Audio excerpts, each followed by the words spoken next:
என்ன அனிதா என்ன பண்ற? வாங்க மணி, எப்படி இருக்கீங்க? இருக்கேன். அண்ணன் என்ன பண்றாரு? பிள்ளைல என்ன பண்றாங்க? நல்லா இருக்காங்களா? என்னங்க மணி, என்ன வீட்டுல விசேஷமா? காரணம் இல்லாம வரமாட்டீங்க? எங்க அனிதா விசேஷம் வைக்கிற மாதிரியா இருக்கேன்? பைக்கு டியூ கட்ட முடியல, வாரத்தை அவனை கட்ட முடியல.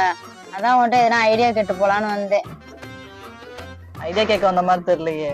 ஆட்டையை போட ஆள் தேடுற மாதிரி தெரியுது. என்ன எங்க அண்ணன் சொல்லி விட்டுச்சா? உன்கிட்ட சொன்ன எதனா வேலை எது சேர்த்து விடுவேன்ட்டு உன்கிட்ட கேட்டு வந்தேன். 2 பேர் வேலைக்கு போனா கடனை கட்டி முடிச்சிடலாம்ல. உங்க அண்ணனுக்கே தெரியாது, நீ பாட்டு உங்க அண்ணன் சொல்லி விட்டுறாத. எதனா வேலை இருந்தா சொல்லி சேர்த்து விட அனிதா.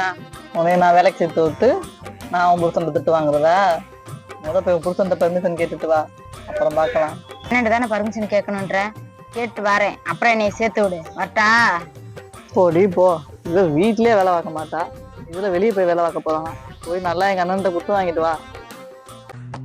என்ன பண்ற? இங்க வருங்க, முன்ன மாதிரிலாம் நீங்க கோவப்படக்கூடாது.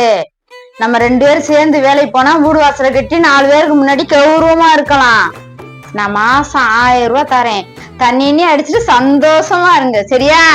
அப்புறம் என்னை வேலைக்கு மட்டும் போக கூடாதுன்னு சொல்லக்கூடாது, சரியா?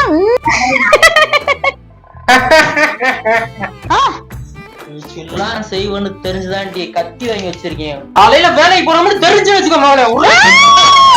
வேலைக்கு போனோம்னு வச்சுக்க, எப்படி குத்தணும்னு குத்தி காமிச்சிருக்கேன். காலையில வேலைக்கு போறது தெரிஞ்சா வேலையா முடிவு பண்ணிக்க.